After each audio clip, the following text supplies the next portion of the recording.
बच्चों, तो आज इस वीडियो में हम लोग मैट्रिक्स का ऊपर कुछ क्वेश्चन करने वाले हैं जो कि प्रीवियस ईयर जेईई में आया होगा या फिर कुछ क्वेश्चन जो जेईई लेवल का होगा। तो हम लोग स्टार्ट करते हैं। पहला क्वेश्चन हमारे पास क्या है कि m into this, m भी 3 into 3 मैट्रिक्स बोला है, m into this one is equal to this much and m into this one is equal to this much and this is equal to this much। तो हमको बोला है कि सम of the diagonal element निकालो। चलो हम पता करते हैं कि डायगोनल एलिमेंट निकालने के लिए पहले ये m मैट्रिक्स के बारे में तो पता करते हैं। तो let me right m matrix something like this. Suppose m matrix हमारा हो गया क्या, ये m matrix is your a b c। Suppose ये m मैट्रिक्स है a b c d e f g h i। तो हमको बोला है क्या, a plus e plus i का वैल्यू निकालो, a plus e plus i। तो we are interested to find those values. चलो पहला कंडीशन जो दिया है उसको यूज करते हैं। m इंटू क्या दिया है 0 1 0 is equal to what is it -1 2 3। अब हम एक काम करते हैं, m का वैल्यू जो हम लिए हैं उसको डाल देते हैं। तो m का वैल्यू हमारा क्या है a b c d e f g h i। इसके साथ हमको मल्टीप्लाई करना क्या है, ये 0 1 0 इज इक्वल टू हमको दिया क्या है -1 2 3। ओके, अब हम मल्टीप्लाई करते हैं। मल्टीप्लाई करने का तरीका क्या होता है, रो बाय कॉलम होता है। तो फर्स्ट रो फर्स्ट कॉलम करते हैं। फर्स्ट रो फर्स्ट कॉलम करने से हमको क्या मिलेगा, दिस इंटू दिस, b मिल गया यहाँ पे, है ना। और क्या मिला हमारा, this into this, this is e, मतलब बीच वाला का वैल्यू जो है यहाँ पे आ रहा है, is equal to what is it -1 2 3। इसका मतलब हमको मिल गया b का वैल्यू -1, e का वैल्यू 2 और h का वैल्यू 3। तो यहां से हमको मिल गया क्या, b is equal to -1, e is equal to 2, h is equal to 3। जिसमें से मेरे को इंटरेस्ट कौन सा वैल्यू के ऊपर है, e का वैल्यू के ऊपर। ठीक है, अब दूसरा वाला कंडीशन लेते हैं।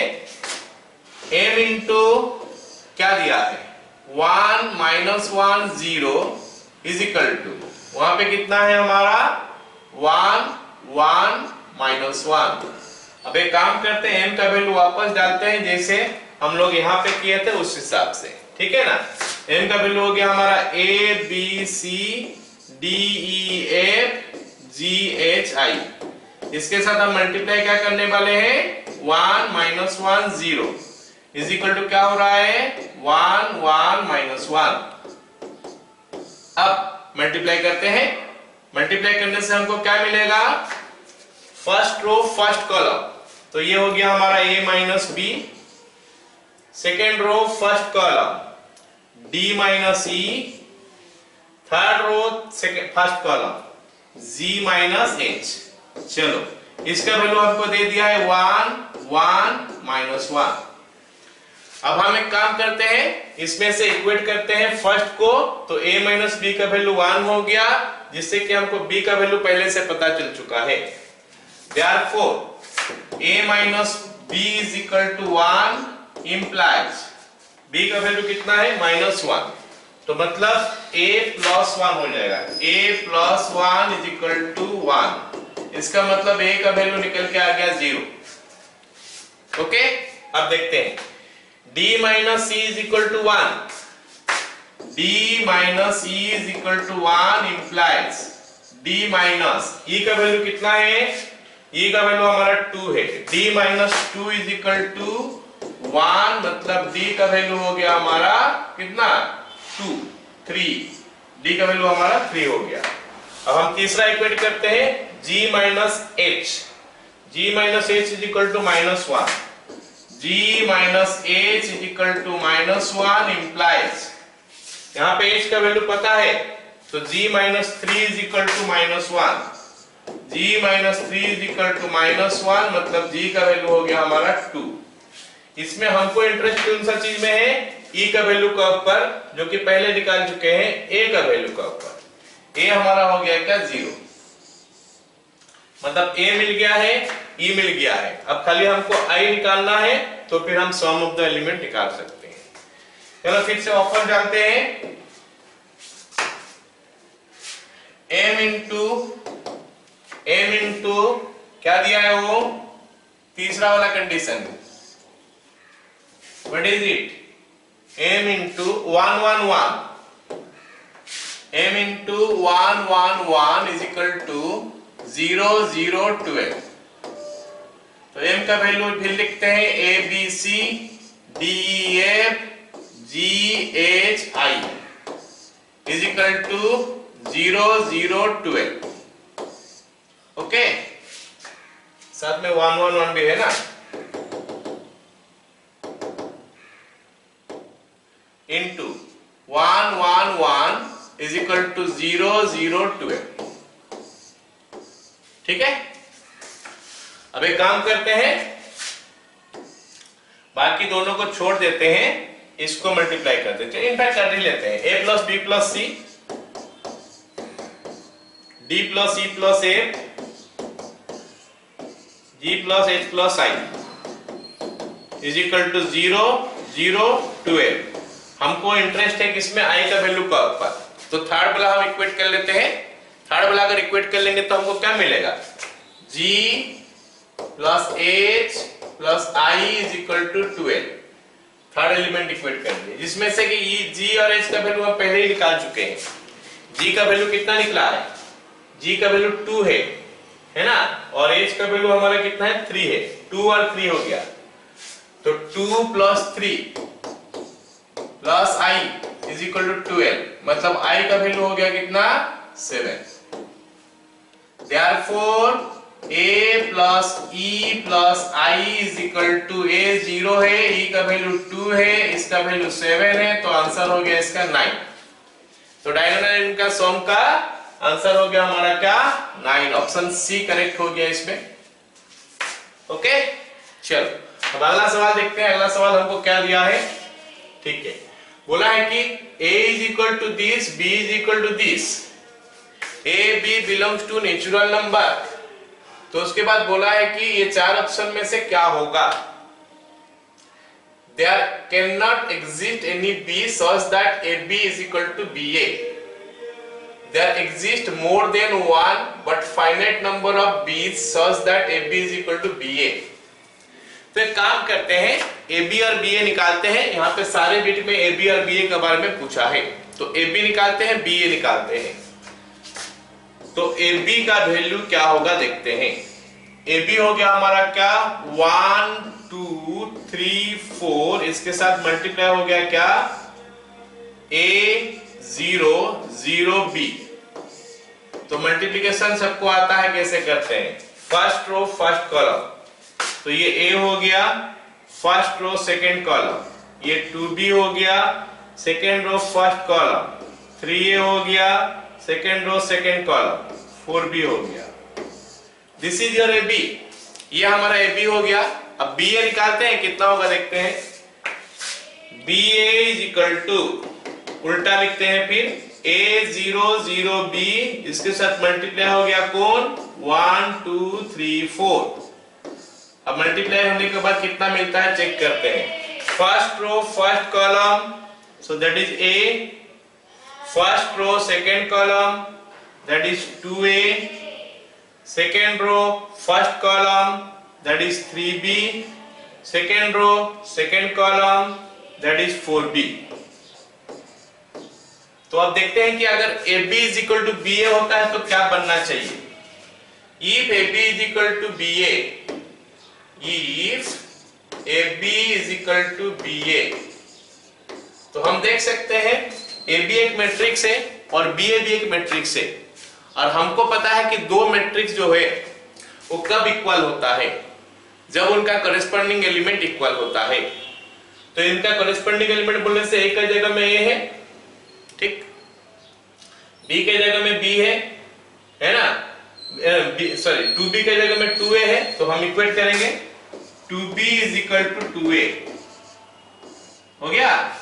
और क्या होगा, 3a के जगह में 3b है, 3a is equal to 3b, तो यहां से भी मेरे को मिला कि b is equal to A, और यहां से मेरे को मिला a is equal to B. इसका मतलब है कि a और b अगर इक्वल हो जाएगा then we will have ab is equal to ba। अब हमको बोला है कि a और b belong to natural number है, तो नेचुरल नंबर कितना तो है, इनफाइनाइट नंबर नेचुरल नंबर दिया, तो a b infinite number of values के आ सकता है। a और b का इनफाइनाइट नंबर वैल्यूज आ सकता है जब वो दोनों इक्वल हो जाएंगे। तो यहाँ पे हमारा आंसर क्या हो जाएगा, there exist more than one value, नहीं, बट फाइनाइट नंबर, फाइनाइट नहीं अब होगा, ये इनफाइनाइट नंबर हो जाएगा। There exist infinitely many b's such that ab is equal to ba।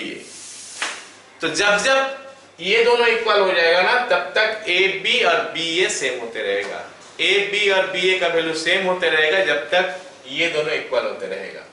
Okay, अगर सवाल में ये बोलता कि ab और वो अलग अलग है, दे आर डिस्टिंक्ट एलिमेंट, तो हम बोलते कि ऐसा नहीं हो पाएगा, मतलब in that case ab is equal to ba नहीं हो पाएगा, मतलब कोई भी वैल्यू नहीं आएगा b का, मतलब कोई भी मैट्रिक्स b नहीं एग्जिस्ट कर सकता जिसके लिए कि ab is equal to b हो जाएगा।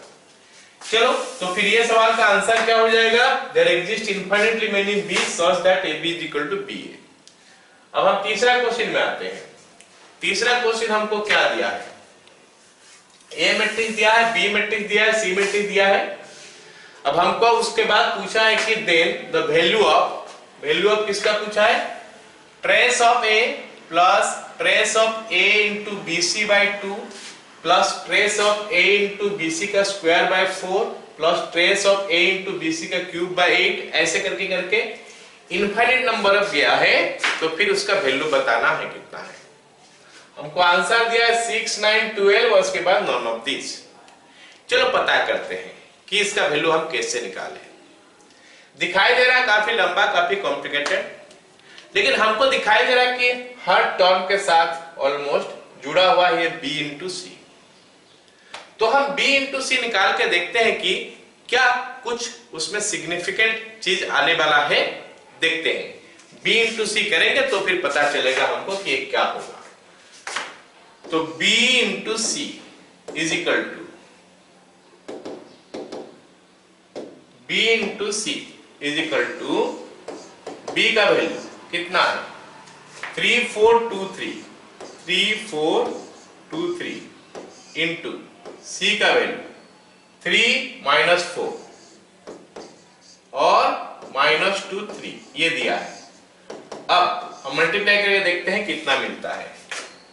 First row first column 3 into 3 9, 4 into minus 2 8, 9 minus 8 हो गया 1, 9 माइनस 8 होता है हमारा 1, minus 12 plus 12 0, 6 minus 6 0, minus 8 plus 9 1। अच्छा, ये आइडेंटिटी मैट्रिक्स हुआ। अब हम सबको पता है कि आइडेंटिटी मैट्रिक्स का जितना भी पावर करे वही रहेगा। Therefore, हम ऐसा बोल सकते हैं कि BC to the power n is equal to I ही रहेगा, और इसके साथ A भी मल्टीप्लाई हो जाएगा तो A हो जाएगा। Implies A into BC to the power n is equal to A into I that is equal to A। तो कहने का मतलब है ये डराने के लिए सब चीज दिया है, क्योंकि ये सबका वैल्यू तो A ही आएगा, इसका वैल्यू A आएगा, इसका भी आएगा, इसका भी आएगा, सारे का A आएगा। चलो लिखते हैं इज इक्वल टू, नहीं हमको निकालना जो है वो लिखते हैं trace A plus trace A by 2 plus trace A by 4 plus ऐसे करके जाएगा। और एक को भी लिखा हुआ है तो और एक को भी लिख देते हैं ट्रेस A बाय 8। बोलोगे सर यहाँ पे A इंटू BC क्यूब है, वो सब तो है, वो सब क्यों नहीं लिख रहे हो? क्योंकि हम यहाँ पे दिखा चुके हैं कि A into BC to the power n is equivalent to your A, मतलब ये सारे वैल्यू A आ चुका है। ठीक है, चलो अब हमको पता है कि ट्रेस ऑफ के ए इज इक्वल टू के इंटू ट्रेस ऑफ ए, ये हमको पता है। तो इसका यूज करेंगे तो जितना सारा 1/2, 1/4, 1/8 है, ये सबको हम बाहर निकाल देंगे। तो ये सबको बाहर निकालने का बाद हमको क्या मिलेगा? ट्रेस ए प्लस 1/2 ट्रेस ए, फिर से प्लस 1/4 ट्रेस ए प्लस 1/8 ट्रेस ए, ऐसे इनफाइनाइट नंबर ऑफ टर्म तक जाते रहेगा। और हम क्या कर सकते हैं, ट्रेस है कॉमन ले सकते हैं सभी से, हमको ब्रैकेट में मिलेगा 1 प्लस 1/2 प्लस 1/4 प्लस 1/8, ऐसे करते करते जाएंगे। और ये वैल्यू हम देखेंगे ना, एक इनफाइनाइट जीपी है, और इनफाइनाइट जीपी का क्या वैल्यू होता है? a बाय 1 माइनस आर होता है। a का वैल्यू 1 है और r का वैल्यू कितना है? Half by 1 half. Trace of a कैसे निकलता है? डायगोनल एलिमेंट का sum 2 plus 1 is equal to 2 plus 1, that is trace A, into इसका फॉर्मूला डालेंगे 1 बाय 1 माइनस हाफ, ये हो गया 3 इंटू 2 इज इक्वल टू 6। मतलब इसका आंसर जो है ना, ये आ गया हमारा कितना? 6। ठीक है, तो काफी डेंजर दिखाई दे रहा था क्वेश्चन, लेकिन सॉल्व हो गया आराम से। ठीक है, अगला सवाल देखते हैं। बोला है कि the number of n by n matrix A and B such that n by n matrix, number of n by n matrix A and B such that हमारा AB minus BA is equal to I is। अब ये सवाल में हमको देखना है क्या, हमको बोला है n by n मैट्रिक्स, इसका मतलब ये अगर n का वैल्यू मैं 2 लूंगा तो उसको ये सेटिस्फाई करेगा, 3 लूंगा तो भी सेटिस्फाई करेगा, 4 लूंगा तो भी सेटिस्फाई करेगा, 5 लूंगा तो भी सेटिस्फाई करेगा। जब ऐसा केस आ जाता है जनरल केस, तो हम क्या करते हैं, सबसे आसान वाला वैल्यू लेके इसको चेक कर सकते हैं। तो सबसे आसान वाला वैल्यू हम क्या लेंगे? 2/2 ले लेते हैं। 3/3 लेके भी कर सकते हैं, लेकिन ऑब्वियस बात है कि उसका मल्टीप्लिकेशन लंबा होगा इन कंपैरिजन टू 2/2। तो अब देखते हैं कि AB इंटू BA क्या, AB क्या होगा, BA क्या होगा। एक तो 2/2 मैट्रिक्स लेने से हम n का वैल्यू 2 लेके कर रहे हैं। बोलोगे सर n इक्वल टू 2 लेने से हमको फायदा क्या मिलेगा? फायदा मिलेगा क्योंकि जनरलाइज्ड है, मतलब एप्लीकेबल फॉर ऑल। अगर कुछ रेस्ट्रिक्शन होता तो नहीं ले सकते, अलग बात है। रेस्ट्रिक्शन नहीं है तो हम सबसे आसान वाला वैल्यू लेके टेस्ट करेंगे, एंड उसके लिए टेस्ट में जो आएगा ये सारे के लिए वही आएगा, क्योंकि ये जनरलाइज करके दे दिया है ना। चलो let n is equal to 2, let n is equal to 2, और हमारा a का वैल्यू मैं ले लेता हूं suppose a b c d, और b का वैल्यू ले लेता हूं b इज इक्वल टू क्या ले लूं, एक काम कर, नहीं हाँ लिख दो PQRS, PQRS। ऐसे हम कुछ भी ले सकते थे, जस्ट ऐसे मेरा मन में है तो ये लेना। तो अभी हम AB निकालते हैं। AB ABCD इसके साथ मल्टीप्लाई हो जाएगा PQRS, तो हमको क्या मिलेगा? फर्स्ट रो फर्स्ट कॉलम, जैसे मैट्रिक्स का मल्टीप्लिकेशन होता है AP plus BR,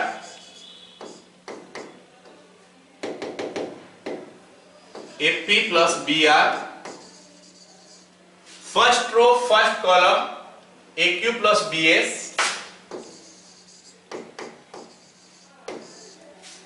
first row first column, first row second column ये हो गया, second row first column CP plus DR, और second row second column CQ plus DS, CQ plus DS। ये हमारा AB मिल गया। अब हम BA निकालते हैं।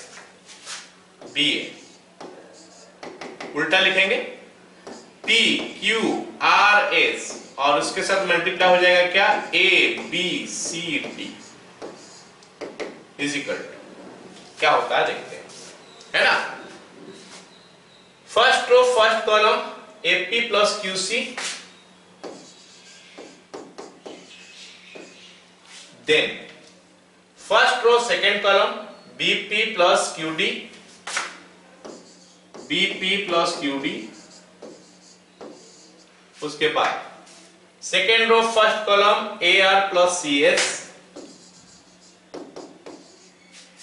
Second row second column BR plus SD, BR plus DS बोल सकते हैं हम, ठीक है।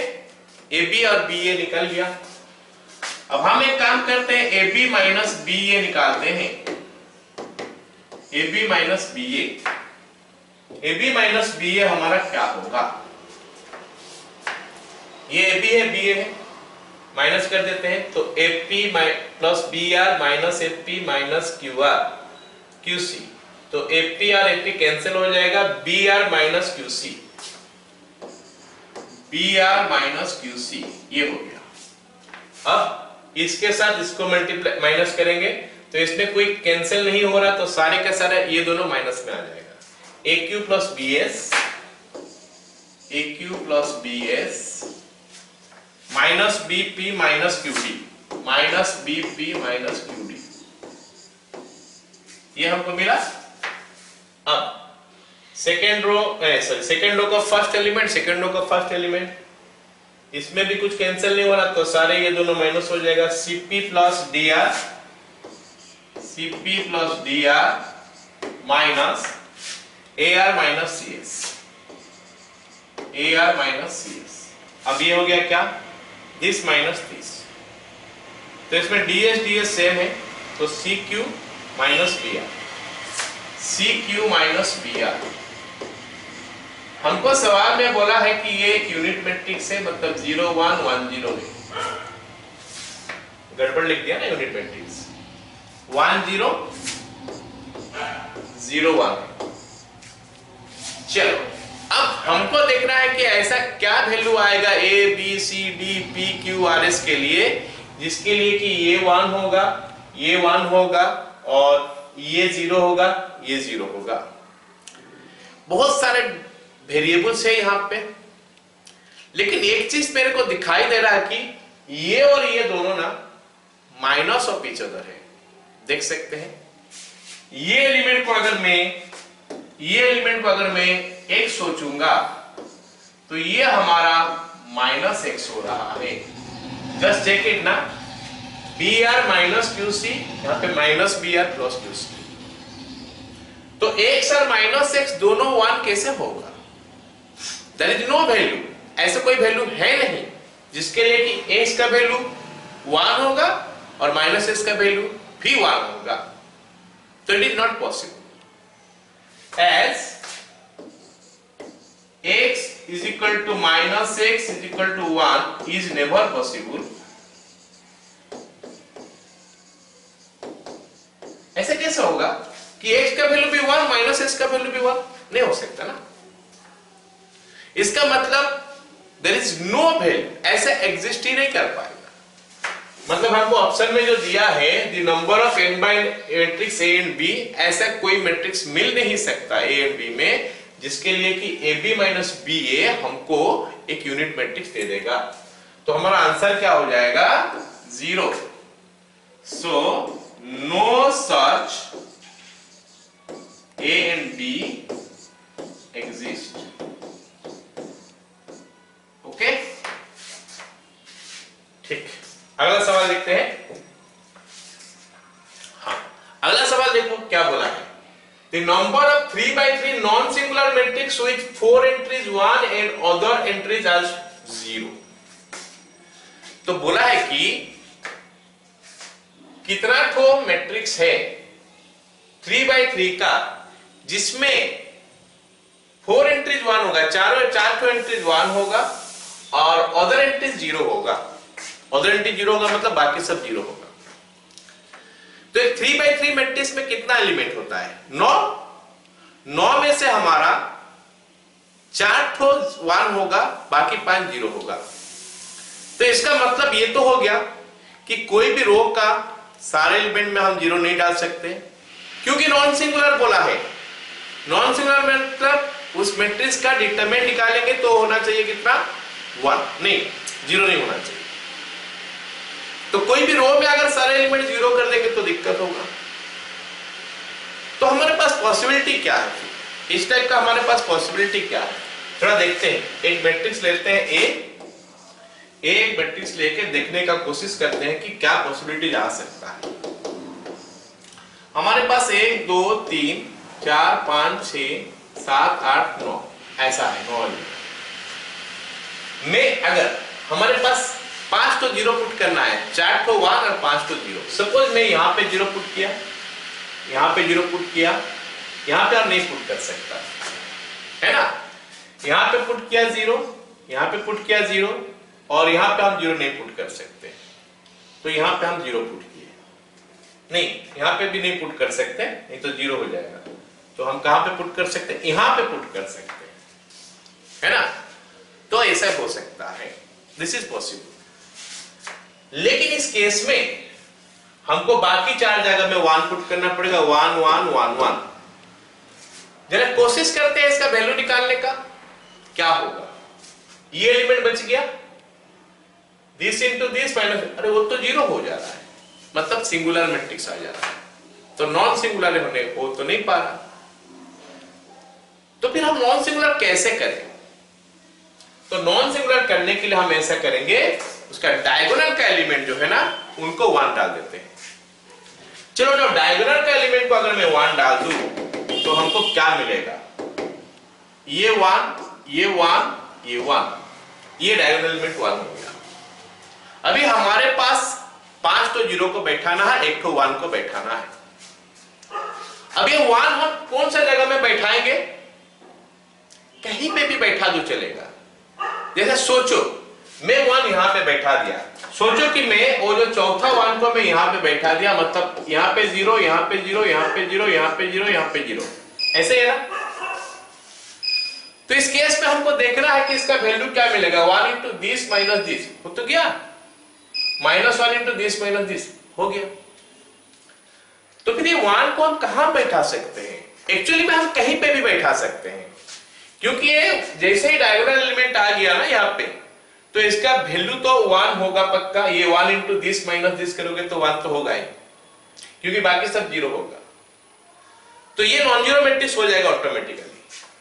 तो आपको बताना है अभी हमको देखना है कि इन दिस केस अगर ऐसा है तो फिर हम कितना उपाय में बैठा सकते हैं।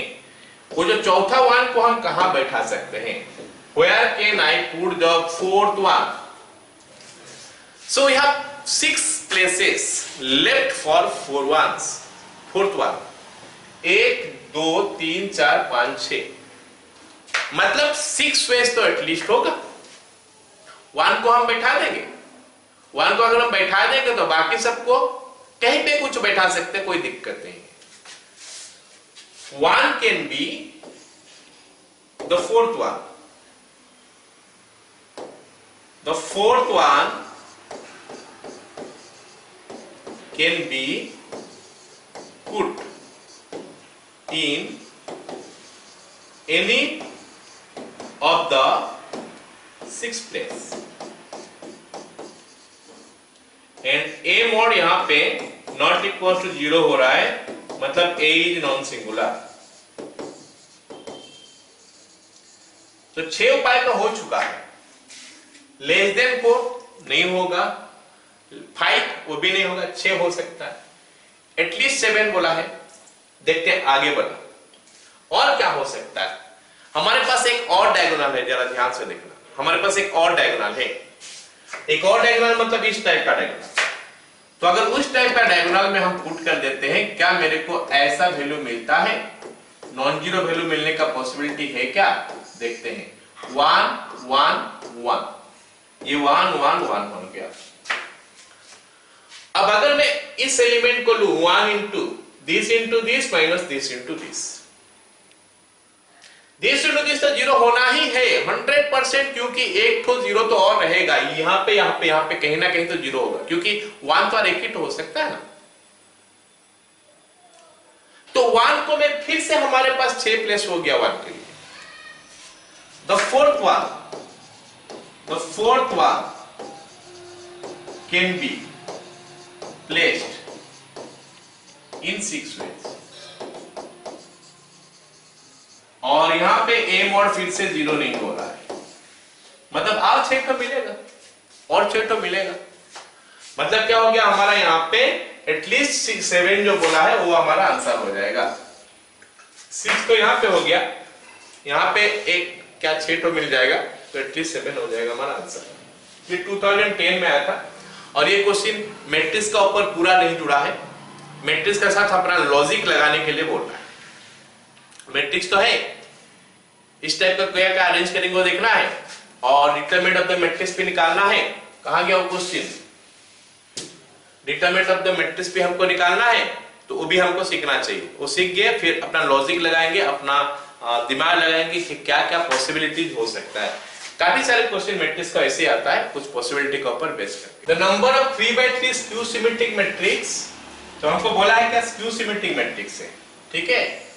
और matrix that can be obtained by using the numbers this much, any number can be used any number of times but 0 can be used at most 3 times। 0 मतलब 3 बार से ज्यादा यूज नहीं हो सकता। मतलब 0 तो ऐसे पता है हमको, स्क्यू सिमेट्रिक मैट्रिक्स का डायगोनल एलिमेंट 0 होता है, क्योंकि ये 3/3 मैट्रिक्स है तो डायगोनल एलिमेंट सारे 0 ये बता दिया है, बाकी जो सारे जगह है उसको हमको फुलफिल करना है, ठीक है।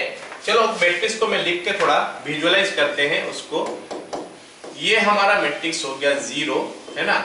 ये हमारा A12 हो गया, ये A13 हो गया, ये A21, ये 0, ये A23, ये हमारा A31 हो गया, ये A32 और ये 0। तो ये डायगोनल एलिमेंट होता है स्क्यू सिमेट्रिक मैट्रिक्स का। और हम सबको पता है कि A12 का वैल्यू और A21 का वैल्यू में एक माइनस का अंतर होता है ना। और A13 का वैल्यू और A31 का वैल्यू में एक माइनस का अंतर है, और A23 का वैल्यू और A32 का वैल्यू में एक माइनस का अंतर होता है। कहां पे? स्क्यू सिमेट्रिक मैट्रिक्स में। तो एक काम करते हैं ना, इसको हम क्या करते हैं, प्लेस 1 ले लेते हैं। ये वाला जगह जो है ना, ये प्लेस 1 ले लेते हैं। इसको हम लोग क्या करते हैं, प्लेस 2 ले लेते हैं, और इस चीज को हम लोग क्या करते हैं, प्लेस 3 ले लेते हैं। प्लेस 1, प्लेस 2, प्लेस 3, मतलब ये वाला हमारा प्लेस 1 हो गया, ये वाला प्लेस 2, ये वाला प्लेस 3। तो अगर मैं प्लेस 1 के बारे में बात करूं तो यहाँ पे 1 आएगा, तो यहाँ पे -1 आएगा, है ना। या फिर यहाँ पे -1 आएगा तो यहाँ पे 1 आएगा, कुछ ऐसा। हमारे पास जो नंबर्स दिया है उसका हिसाब से या तो 1 -1 आएगा, -1 आएगा, या फिर 2 - 2 आएगा, -2 2 आएगा। ये 3 4 तो दिया है लेकिन उसका काम कुछ है नहीं, क्योंकि उनका माइनस एलिमेंट तो नहीं है। और स्क्यू सिमेट्रिक मैट्रिक्स में जो दिया होता है उसका माइनस का भी वैल्यू होना चाहिए वहां पे। मतलब 3 4 हमको बेकार में दिया है, इसका यूज कुछ नहीं है क्वेश्चन सॉल्व करने में। अब चलो बात करते हैं कि सारे प्लेसेस में -1 है। मतलब 1 2 3 1 2 3 सारे प्लेस में -1 और 1 है और कुछ नहीं है। तो फिर हम क्या कर सकते हैं, ये जो प्लेस देख रहा हूं -1 और 1 है, लेकिन हम फिलअप कितने बार कर सकते हैं, कितना उपाय में, 1 -1 एक उपाय हो गया, 1 -1 दूसरा उपाय हो गया। मतलब ये प्लेस 1 2 उपाय में फिलअप हो सकता है, प्लेस 2 भी 2 उपाय में फिलअप हो सकता है, और प्लेस 3 भी 2 उपाय में फिलअप हो सकता है। हमको चाहिए कितना तो मैट्रिक्स, तो हम इसको प्रिंसिपल ऑफ काउंटिंग में निकाल सकते हैं। 2 ways this place can be filled, 2 ways this place can be filled, and 2 ways this place can be filled। मतलब -1 1 लेके हमारे पास कितना तो मैट्रिक्स बनने वाला है, 2 × 2 × 2 = 8। अब एक काम करते हैं, अब सारे एलिमेंट में -2 और 2 रखते हैं, सारे एलिमेंट में -2 और 2 रखते हैं। ये सेकंड पॉसिबिलिटी हो गया कि हमारा स्क्यू सिमेट्रिक मैट्रिक्स ऐसा भी हो सकता है कि सारे एलिमेंट जो है सारे -2 2 हो गया, स्क्यू सिमेट्रिक हो जाएगा। तो वो भी उतना ही उपाय में होगा। कितना उपाय में होगा? 2 × 2 × 2 2 × 2 × 2 इज इक्वल टू 8। अब हम एक तीसरा काम करते हैं। तीसरा काम क्या करते हैं? तीसरा काम हमारा ये हो गया क्या कि फर्स्ट सेकेंड थर्ड ये 3 प्लेस में से 1 प्लेस में हम क्या करेंगे? -1 लिखेंगे, -1 1 लिखेंगे, और 2 प्लेस में 2 प्लेसेस में क्या रहेगा? -2 और 2 रहेगा। अब ये कितना उपाय में हो सकता है? तो उसके लिए सबसे पहले मेरे को चुनना पड़ेगा वो कौन सा प्लेस में जिसमें रखना चाहता हूं -1 1, क्योंकि हमारे पास 3 तो प्लेस है, 3 में से मैं एक प्लेस चुन सकता हूं 3C1 वेज में। तो हो सकता है वो 1 है, हो सकता है 2 है, हो सकता है 3 है। मान लेते हैं मैं 1 लिया हूं, तो ये 1 वाला प्लेस को मैं 2 पाई में सिलेक्ट कर सकता, 2 पाई में अरेंज कर सकता हूं, क्योंकि 1 -1 रखूंगा या फिर -1 1 रखूंगा। अब बाकी 2 प्लेस बच चुका है, वो 2 प्लेस पे -2 2 ही रहने वाला है। तो and each of them can be filled in 2 ways, 2 × 2, ये हो गया हमारा 24। अब ये नेक्स्ट पॉसिबिलिटी आएगा। फर्स्ट पॉसिबिलिटी सारे में -1 -1, सेकंड पॉसिबिलिटी सारे में -2 थर्ड पॉसिबिलिटी एक में -1 -1, दूसरा में -2 -2। और हमारे पास जो फोर्थ पॉसिबिलिटी बचेगा वो फोर्थ पॉसिबिलिटी क्या होगा? First second third. तो इसमें क्या होगा? 2 प्लेसेस, 2 प्लेसेस में -1 आएगा, 1 आएगा, एंड 1 प्लेस में -2 आएगा, -2 2। तो इसका मतलब हमको क्या करना पड़ेगा? पहले वो वाला प्लेस चुनना पड़ेगा जिसमें -2 2 -1 डालने वाले हैं, और बाकी 2 प्लेस पे वो डालेंगे। सो 2 पाई चुनना पड़ेगा। So that can be done in how many ways? 3C2 into 2 × 2 × 2 is equal to 24. Therefore, number of matrices में हम क्या करने वाले हैं? ऐड कर देंगे। तो हो गया 8 + 8 + 24 + 24। तो ये हो गया हमारा कितना? 3 3 6 7 8 64 हो गया। अगला सवाल देखते हैं, काफी लंबा सा सवाल है। अच्छा, ये सवाल हमारा 2014 में आया था जेईई एडवांस में। सवाल देखते हैं। MBA 2x2 matrix, MBA 2x2 matrix with integer entries and M is invertible if, okay, let me tell you, M is a 2x2 symmetric matrix था यहाँ पे। M is a 2x2 symmetric matrix with क्या बोला है? Integer entries, मतलब सारे entry integer होगा। तो यहाँ पे मेरे को बोला है कि सिमेट्रिक मैट्रिक्स है। चलो एक सिमेट्रिक मैट्रिक्स लिखते हैं, कोशिश करते हैं लिखने का। A B, यहाँ पे भी B होगा, यहाँ पे C होगा। ये सिमेट्रिक मैट्रिक्स हो गया, क्योंकि ये एलिमेंट और ये एलिमेंट सेम है। फर्स्ट बिट ऑप्शन क्या पूछा है? First column of M is transpose of second row of M। First column of M is transpose of second row of M। देखते हैं क्या होगा। First column of M AB हो गया, AB is equal to, bit option A हम check कर रहे हैं अभी, है ना, is equal to transpose of second row of M। Second row ये हो गया, इसका ट्रांसपोज BC, ऐसा बोला है। और अगर ऐसा होगा, इसका मतलब क्या हो जाएगा? A is equal to B और B is equal to C। A is equal to B और B is equal to C, या फिर हम इसमें से पता कर लिए कि A is equal to B is equal to C। अगर ऐसा है तो A is equal to B is equal to C हो गया। तो हम अगर A का मॉडुलस निकाले, मतलब डिटरमिनेंट निकाले, तो ये हो जाएगा AB BC, जो क्या हो गया? B² - AC, क्योंकि A और B सी तीनों सेम है, तो ये B square minus B square हो जाएगा, 0 हो जाएगा। मतलब ए इज नॉट इन्वर्टिबल, क्योंकि इन्वर्टिबल के लिए क्या चाहिए, determinant of A not equal to 0 चाहिए। तो फर्स्ट ऑप्शन नहीं है, गलत है, सेकंड ऑप्शन बोला। सेकंड रो ऑफ एम जो कि बीसी है is transpose of first column of M. Bit B देखते हैं क्या बोला है। Second row of M BC is equal to transpose of first column. First column ये है, ए बी हो जाएगा, ये भी हमारा ए बी हो गया। इसका मतलब हो गया क्या, a is equal to B और c is equal to B, implies a is equal to b is equal to c। तो a का मॉड जो है ना ये हमारा 0 हो गया, ये not invertible, a is not invertible.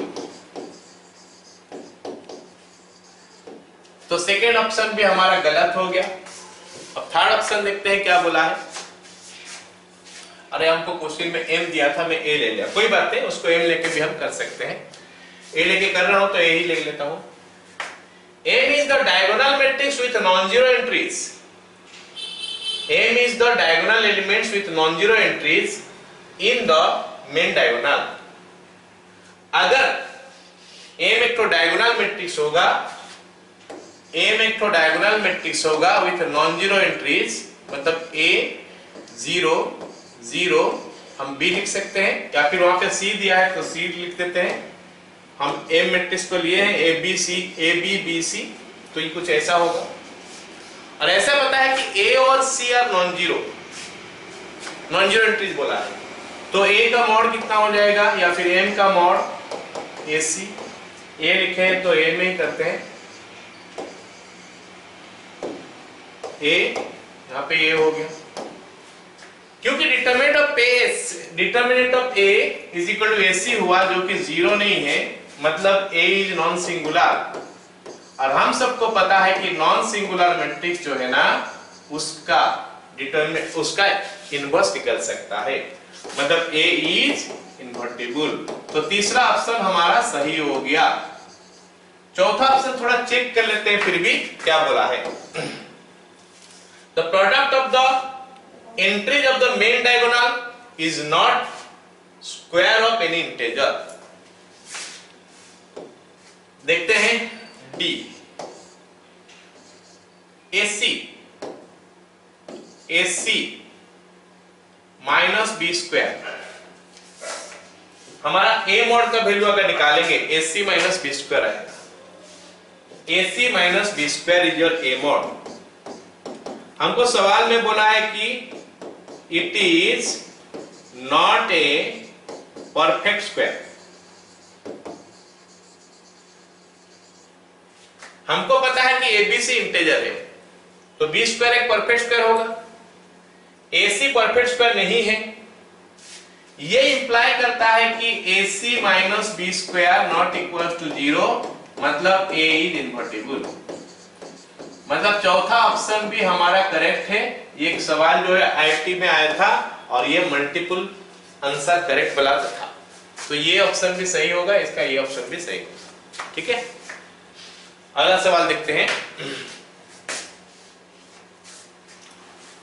अच्छा, यहाँ पे दिया क्या है हमको, a square is equal to 2a minus I, ये दिया है। Matrix A is such that A square is equal to 2A minus I, where I is the identity matrix. Then for this, A to the power n is equal to what? A to the power n का value क्या है इनमें से वो पूछा है। ऐसे अगर मैं बताऊं कि करने का तो मेथड है ही, करेंगे हम, अलग बात है, बट हम इसको चेक कैसे कर सकते हैं, क्योंकि जनरलाइज्ड है तो it is applicable for all values of n जो कि ग्रेटर देन इक्वल टू 2 है। हम चेक कर सकते हैं कि n इज इक्वल टू 2 अगर होगा तो ये तीनों में से या फिर 4 में से कौन सा ऑप्शन इसको मानता है। जो ऑप्शन मानेगा वो आंसर हो जाएगा। अगर एक से ज्यादा ऑप्शन मानेगा तो फिर हमारे लिए प्रॉब्लम है, हम n इक्वल टू 3 लेकर चेक करना पड़ेगा। जरा चेक करते हैं, n इक्वल टू 2 ले लेते हैं। a स्क्वायर हो गया यहाँ पे, यहाँ पे 2 का square 2 to the power 2 minus 1, 2 to the power 2 minus 1 कितना होता है? a होता है ना, sorry 2 to the power 2 minus 1 मतलब 2, 2a minus n minus 1 into I. तो यहाँ पे 2a minus n minus 1 into I कितना हो जाएगा फिर ये? हाँ, इनका वैल्यू 2 ले ना आई, तो ये ऑप्शन सही हो रहा है, ऑप्शन ए। ऑप्शन बी देखते हैं, 2a माइनस आई, ये भी सही हो रहा है, मतलब n इक्वल 2 लेके हम चेक नहीं कर सकते, एक से ज्यादा ऑप्शन करेक्ट हो गया। तो फिर n इक्वल 3 लेके देखते हैं क्या होता है। n इक्वल 3 लेके तो ये ऑप्शन क्या बोल रहा है, तो फिर तो हमको ये भी निकालना पड़ेगा यहाँ को, क्योंकि यहाँ पे a स्क्वायर दिया है, तो पहले a क्यूब निकाल देते हैं, पता चलेगा a cube is equal to a square into a square हमारा 2a माइनस आई है, इंटू साथ में a हो गया, ये बन गया हमारा 2a square minus I into a होता है। 2a स्क्वायर में से स्क्वायर का वैल्यू फिर से पुट कर लेते हैं, 2a minus I, 2 into 2a minus I minus a, तो ये बन गया हमारा 2 माइनस 3a माइनस 2i। तो चेक करते हैं n इक्वल टू 3 पुट करने से कौन सा ऑप्शन इसके साथ मैच कर रहा है। 3 पुट करने से कितना हो जाएगा ये, 2 टू द पावर 2 4a, यहाँ पे 3 माइनस 1, 3 माइनस 1 हो गया 2i, मतलब यहाँ पे हो गया हमारा 4a माइनस, मतलब ये ऑप्शन तो गलत है, ये ऑप्शन तो हमारा गलत आ गया, सही बोल रहा हूं ना मैं? हाँ, अब ये ऑप्शन देखते हैं क्या है, n माइनस 1, 3 माइनस 1 कितना होता है 2, 2 का स्क्वायर 4, 4a माइनस आई, ये भी गलत हो गया। इसको देखते हैं, n is equal to 3 put करेंगे तो 3a माइनस 3 माइनस 1 2, 3 माइनस 1 हो गया 2, 2i, तो ये इसके साथ मैच कर रहा है, ये ऑप्शन सही है। लास्ट ऑप्शन भी हमको गलत दिख रहा है, 3a माइनस i, मतलब ये ऑप्शन हमारा सही हो गया। So this is the way we can check, हम ऐसे चेक कर सकते हैं, जहां पे n greater than equal to 2 दिया है, 2 में देख लिया तो हमारा 2 ऑप्शन सही हो गया, इसीलिए मतलब 2 हमको क्या कंक्लूजन की तरफ नहीं ले रहा है, तो फिर n इक्वल टू 3 पुट करना पड़ेगा। लेकिन 3 पुट करने के लिए हमको a क्यूब का वैल्यू भी तो चाहिए, कितना है देखना है, तो a क्यूब का value a square into a हो गया, इसको कैलकुलेशन कर लिए तो 3a माइनस 2i हो गया। अब सब में पुट करके देख लिए कि कितना हो रहा है। ये हमारा इन शॉर्ट हम जल्दी जल्दी कैसे क्वेश्चन कर सकते हैं, बाकी इसका प्रोसेस है, हम इस पे निकाल सकते हैं 3a माइनस 2i हुआ, उसके बाद फिर से निकालेंगे a टू द पावर 4 करेंगे तो हमको एक जनरल फॉर्मूला मिल जाएगा, उस फॉर्मूला का हिसाब से हम उसको यूज कर सकते हैं। चलो अगला सवाल देखते हैं। अगला सवाल ये हमारा 2008 में आया था, सिंपल सा सवाल है, उस समय हमारा जे मेन नहीं बोलते थे उसको, AI-EEE बोलते थे, तो उस समय का ये क्वेश्चन है। Let A be a square matrix, all of whose entries are integers. A is a square matrix जिसका सारे एंट्रीज इंटीजर्स है। Then which of the following is true? पहला, डिटरमिनेंट ऑफ, जैसे A मैट्रिक्स हमको दिया है कुछ ऐसा 2 3 5 9 कुछ ऐसा हो सकता है, ये होगा मैं क्या नहीं बोल रहा हूं, इस टाइप का एंट्री होगा, इस टाइप का वैल्यू यहाँ पे होगा -1 -2, ये सब वैल्यू इसका अंदर है, ऐसे बोला होगा। फर्स्ट बिट क्या पूछा है देखते हैं, इसमें से कौन सा ऑप्शन करेक्ट है वो पूछा है, सिंगल आंसर इसका करेक्ट है, देखते हैं। Determinant of A is not equal to ±1, इसका डिटरमिनेंट +-1 है, then A inverse need not exist। क्या ऐसा होता है? A इनवर्स निकालने के लिए, A इनवर्स एग्जिस्ट करने के लिए क्या क्या कंडीशन चाहिए? पहले कि वो नॉन सिंगुलर होगा, ये नॉन सिंगुलर है।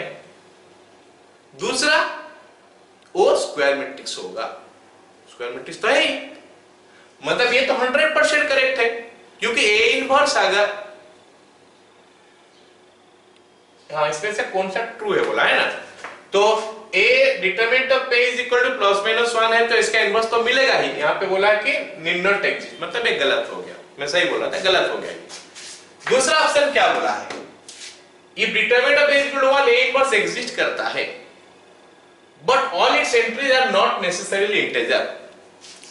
जरा ध्यान से सुनो, अगर 2/2 मैट्रिक्स हम कर रहे हैं तो उसका एडजॉइंट भी तो निकाला जाता है। एडजॉइंट निकालते समय हम क्या करते थे, 2/2 मैट्रिक्स का एडजॉइंट निकालते कैसे है, ये दोनों एलिमेंट को हम इंटरचेंज करते थे, ये दोनों का साइन चेंज करते थे। क्योंकि ये दोनों हम ये सारे का सारे इंटीजर है, तो एडजेंट में भी सारे का सारे इंटीजर्स आएगा, ये तो ऑब्वियस बात है। और ए इनवर्स निकालते समय हम क्या करते हैं, 1 बाय डिटरमिनेंट ऑफ ए करते हैं इनटू एडजेंट ए करते हैं। अब तक हमको पता है कि इसमें सारे एलिमेंट क्या है, इंटीजर्स है। 1 बाय, अरे डिटरमिनेंट ऑफ ए तो 1 दिया है या -1 दिया है, इसका मतलब ये 1 या -1 होगा। वो अगर अंदर मल्टीप्लाई कर देंगे तो इंटीजर को क्या चेंज कर सकता है, प्लस से माइनस, माइनस से प्लस, मतलब इसका इंटीजर्स ही रहेगा। तो ये ऑप्शन भी हमारा गलत हो गया। तीसरा ऑप्शन क्या बोला है, इफ डिटरमिनेंट ऑफ ए, यहां पे बोला है कि आर नॉट नेसेसरीली, मतलब इंटीजर हो भी सकता है और जरूरी भी नहीं कि होगा, लेकिन होगा 100% श्योर है। If determinant of A, then A inverse exists, all its integers, all its entries are not non-integers। ये तो 100% गलत हो गया। एंड यहाँ पे चौथा में बोला है कि all its entries are integers, ये 100% सही है। ठीक है, चलो अगला सवाल की तरफ जाते हैं। अगला सवाल हमारा फिर से ऐसे ही सवाल है जहां पे कि हम n = 1 2 3 4 करके चेक कर सकते हैं। अगर एक से ज्यादा ऑप्शन करेक्ट हो जाएगा तो इन दैट, एक से ज्यादा ऑप्शन करेक्ट हो जाएगा फिर उसका आगे वाला वैल्यू पुट करके हम चेक करेंगे। चलो हमको क्या दिया है देखते हैं। दिया है क्या, a = b + c, और क्या दिया है, और क्या दिया, bc = cb, और क्या दिया है, c² = 0। चलो अब देखते हैं कैसे करेंगे। पहला ऑप्शन को चेक करते हैं सही है गलत है। n = कौन सा वैल्यू के लिए दिया है, फॉर पॉजिटिव इंटीजर n, 1 डालते हैं ना पहले। n = 1 डालने से क्या बनेगा, ये n = 1 डालने से ये a² बन जाएगा, ये बनेगा a² = उस तरफ देखते हैं क्या होगा, a²। अच्छा a² का वैल्यू निकाल के देखते हैं। a² का वैल्यू क्या होगा, b + c * b + c, b * b हो गया b² प्लस b * c हो गया bc प्लस c * b हो गया cb प्लस c * c हो गया c²। c² हमको पता है कि 0 होता है और bc = cb दे दिया है, तो इसको हम लिख सकते हैं b² + 2bc, क्योंकि ये दोनों सेम दिया है। 2bc लिख सकते हैं, 2cb लिख सकते हैं। अगर मैं यहां से b कॉमन ले लूं तो हमारा मिल गया क्या, b + 2c। तो चेक करते हैं n = 2 पुट करने के बाद कौन हमको b * b + 2c देता है। जो दे देगा वो आंसर होगा। अगर 2 ठो दे देगा तो फिर हम क्या करेंगे, अगला वैल्यू लेके चेक करेंगे, b³ करके चेक करेंगे, a³। चलो अगर n = 1 पुट करते हैं तो ये तो a² हो गया, यहाँ पे क्या हो गया b, ये हमारा b हो गया, यहाँ पे हो गया क्या, b + 2c, मतलब ये करेक्ट दिखा रहा, ये हमको करेक्ट दिखा रहा। दूसरा ऑप्शन देखते हैं, यहाँ पे b a⁴n, मतलब a हो रहा है ना, a = b * b + 2c, a = b * b + 2c। तो ऑब्वियस बात है ये करेक्ट नहीं है, ये तो a² आ रहा है। a तो हमको दिया है क्या, b + c, यहाँ पे इतना नहीं है, गलत है ये। तीसरा ऑप्शन हमको क्या दिखा रहा है, a⁴n + 1, ये हो सकता है, b * b + 2c, हाँ ये भी तो दे रहा है, b * b + 2c। तीसरा ऑप्शन भी हमको दे रहा है b * b + 2c। इसका मतलब हमको यहां से हम कोई कंक्लूजन नहीं ड्रॉ कर सकते, तो फिर हमको आगे जाना पड़ेगा। a² निकाल दिया, अभी a³ निकाल के देखते हैं। a³ = a² * a। a² का वैल्यू क्या है, b * b + 2c, b * b + 2c into, फिर से a का वैल्यू पुट कर देते हैं b + c, क्या आता है चेक करते हैं। b * b² + bc, b² + bc + 2cb + 2c²। अब 2c² तो 0 हो गया क्योंकि c² का वैल्यू 0 दिया था, तो अभी बनेगा क्या, b * B square plus 3bc, B square plus 3bc, ये इतना आ रहा। अब बी स्क्वायर का वैल्यू कितना दिया है हमको, कुछ नहीं दिया है, तो यहां से b हम कॉमन ले सकते हैं, तो ये बन गया हमारा B square into B plus 3c। चलो देखते हैं कौन सा ऑप्शन सही कर रहा है n इक्वल टू 3 डालने से। तो ये बी स्क्वायर हो गया b प्लस 3c, ये तो आ रहा n इक्वल टू 2 डालने से। यहाँ पे n इक्वल टू 1 डाले थे, यहाँ पे हम n इक्वल टू 1 डाले थे, यहाँ पे हम n इक्वल टू 2 डाल रहे हैं, नहीं यहाँ पे नहीं, सीधा यहीं पे डाल रहे हैं, है ना। अब n इक्वल टू 2 डालेंगे तो ये वाला ऑप्शन तो करेक्ट हो गया। सेकंड ऑप्शन देखते हैं, b टू द पावर 2 मतलब a स्क्वायर हो गया, a square is equal to b square into b plus 3c, ये तो हो नहीं रहा। अब इसमें देखें, इस पे कंफ्यूजन था, पिछले क्वेश्चन में हो गया था, इस क्वेश्चन में देखते हैं क्या होगा। n इक्वल टू 2 डालने से क्या होगा, 2 प्लस 1 ये a क्यूब हो गया, ठीक है, इधर b into b plus 3c, b plus 3c तो आ रहा है, लेकिन यहाँ पे b आ रहा है, मतलब ये ऑप्शन गलत हो गया। अब चौथा ऑप्शन में चेक करते हैं, a to the power 3 is equal to b to the power 2, n equal to 2 put कर रहे हैं, देखो n इक्वल टू हम क्या पुट कर रहे हैं, 2 पुट कर रहे हैं, b स्क्वायर यहां तक तो ठीक है, b प्लस ये 4c हो गया, मतलब ये ऑप्शन गलत हो गया। तो हमारा पहला ऑप्शन जो है ये करेक्ट हो गया। तो आई होप सभी को समझ में आया ये जितना क्वेश्चन किया, और इंटरेस्टिंग भी लगा होगा। तो अगला वीडियो में कुछ और क्वेश्चन करेंगे मैट्रिक्स के ऊपर।